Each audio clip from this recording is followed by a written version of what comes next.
नमस्कार दोस्तों। आज हम आग के पीछे के विज्ञान को समझने वाले हैं। वही आग जो हमें रोशनी और गर्मी देती है। तो चलिए इस दिलचस्प सफर पर निकलते हैं और इसके रहस्यों से पर्दा उठाते हैं। अच्छा, क्या कभी सोचा है कि एक मोमबत्ती तो इतनी सुंदर ज्वाला मतलब फ्लेम के साथ जलती है, लेकिन कोयला वो बस दहकता रहता है, उसमें कोई फ्लेम नहीं होती। ऐसा क्यों? ये एक ऐसा सवाल है जो हमें कंबस्चन यानी दहन के विज्ञान की दुनिया में ले जाएगा। तो आग को समझने के लिए सबसे पहले हमें ये जानना होगा कि आखिर ये कंबशन या दहन होता क्या है। चलिए बिल्कुल बेसिक से शुरू करते हैं। देखिए, साइंटिफिक भाषा में दहन या कंबशन एक केमिकल प्रोसेस है। इसमें होता क्या है कि कोई भी पदार्थ, मान लीजिए लकड़ी, ऑक्सीजन के साथ मिलता है और गर्मी पैदा करता है। बस यही है दहन। आग के पीछे का सबसे बुनियादी सिद्धांत यही है। जरा इससे देखिए, ये जलता हुआ मैग्नीशियम कंबशन का एक जबरदस्त उदाहरण है। जब ये जलता है तो सिर्फ गर्मी ही नहीं निकलती, बल्कि इतनी तेज रोशनी निकलती है कि उसे सीधे देखना भी मुश्किल हो जाता है। तो मतलब दहन हमें गर्मी भी देता है और कभी-कभी बहुत तेज रोशनी भी।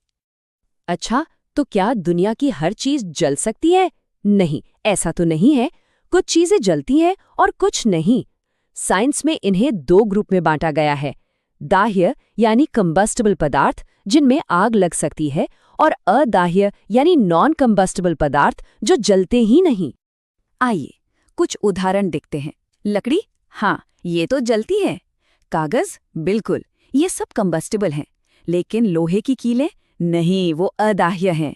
इसी तरह पत्थर का टुकड़ा हो या कांच, इनमें आग नहीं लगती।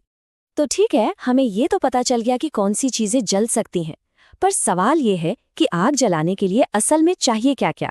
इसका जवाब आग की 3 चाबियों में छिपा है। देखिए, आग जलाने के लिए 3 चीजों का होना एकदम जरूरी है। पहला है फ्यूल, यानी कोई भी जलने वाली चीज। दूसरा है हवा, जिससे ऑक्सीजन मिलती है। और तीसरा है गर्मी, जो फ्यूल को एक खास टेम्परेचर तक गर्म कर सके। इन तीनों में से एक भी चीज गायब हो तो आग नहीं जलेगी। इसे ही फायर ट्रायंगल या आग का त्रिकोण कहते हैं। लेकिन अगर हम इन 3 में से किसी एक को हटा दें तो क्या होगा? क्या आग फिर भी जलेगी? चलिए एक बहुत ही सिंपल से एक्सपेरिमेंट से इसका जवाब ढूंढते हैं। इस पहले केस में देखिए, मोमबत्ती के नीचे से हवा आराम से आ रही है और नतीजा, मोमबत्ती एकदम मजे से जल रही है। यहाँ फायर ट्रायंगल की तीनों चीजें मौजूद हैं: फ्यूल यानी मोम, हवा से ऑक्सीजन और गर्मी। अब देखिए, हमने क्या किया? नीचे से हवा आने का रास्ता रोक दिया। हवा की सप्लाई कम हुई और ज्वाला देखिए कैसे फड़फड़ाने लगी है और धुआं भी निकल रहा है। इसका मतलब ऑक्सीजन की कमी से दहन ठीक से नहीं हो पा रहा।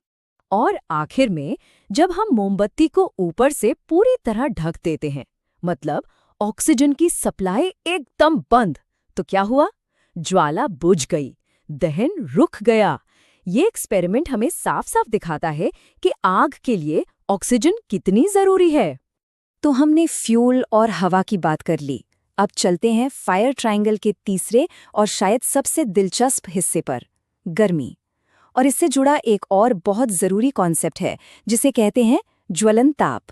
ज्वलन ताप या इग्निशन टेम्परेचर वो सबसे कम टेम्परेचर है जिस पर कोई चीज आग पकड़ लेती है।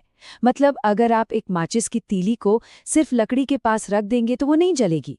आपको तीली को घिसकर उसे उसके ज्वलन ताप तक गर्म करना होगा, तभी उसमें आग लगेगी।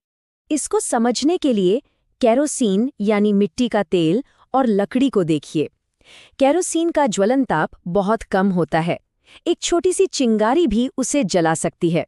वहीं दूसरी तरफ लकड़ी का ज्वलन ताप बहुत ज्यादा होता है, उसे जलाने के लिए लगातार गर्मी देनी पड़ती है।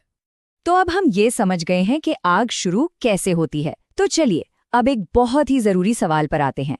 हम आग को कंट्रोल यानी काबू में कैसे कर सकते हैं? इसका सिद्धांत बहुत ही आसान है। आग को काबू में करने के लिए आपको बस उस फायर ट्रायंगल को तोड़ना होगा। मतलब या तो फ्यूल हटा दो, या हवा की सप्लाई काट दो, या फिर गर्मी को कम कर दो। इन 3 में से एक भी चीज गायब हुई तो आग बुझ जाएगी। ये जो फायर एक्सटिंग्विशर होते हैं, ये इसी सिद्धांत पर काम करते हैं। जैसे ये कार्बन डाइऑक्साइड यानी CO2 वाला एक्सटिंग्विशर, ये आग पर डबल अटैक करता है। CO2 गैस ऑक्सीजन से भारी होती है, तो तो ये आग के ऊपर एक कंबल की तरह फैलकर हवा को रोक देती है और साथ ही ये बहुत ठंडी होती है, जो फ्यूल को ठंडा करके उसके ज्वलन ताप से नीचे ले आती है। लेकिन सावधान, आग बुझाने के लिए पानी का इस्तेमाल करना हमेशा सही नहीं होता। बिजली से लगी आग पर तो पानी कभी मत डालिए, क्योंकि पानी बिजली का कंडक्टर होता है और करंट लग सकता है। और तेल या पेट्रोल की आग पर पानी डालने से आग और फैल सकती है, क्योंकि पानी भारी होने के कारण नीचे बैठ जाता है और तेल ऊपर तैरकर जलता रहता है। चलिए, अब इस विषय को थोड़ा और बड़े लेवल पर देखते हैं।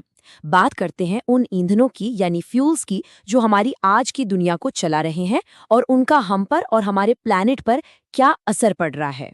जब हम अलग अलग फ्यूल्स को कंपेयर करते हैं तो एक बहुत जरूरी शब्द आता है, ऊष्मीय मान या कैलोरीफिक वैल्यू। इसका सीधा सा मतलब है कि 1 किलो ईंधन को पूरी तरह जलाने पर हमें कितनी हीट एनर्जी मिलती है। इसे किलो जूल प्रति किलोग्राम यानी केजे प्रति किलोग्राम में नापते हैं। जरा इस टेबल पर नजर डालिए, ये दिखाती है कि अलग अलग फ्यूल्स में कितनी एनर्जी है।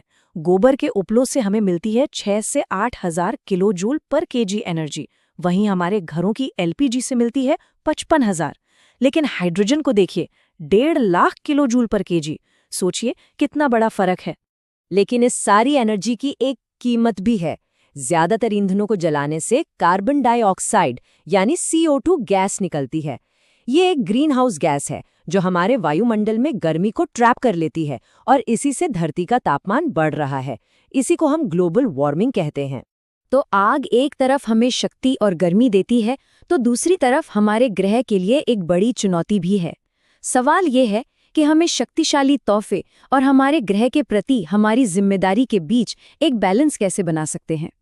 ये एक ऐसा सवाल है जिसके बारे में हम सबको सोचने की जरूरत है।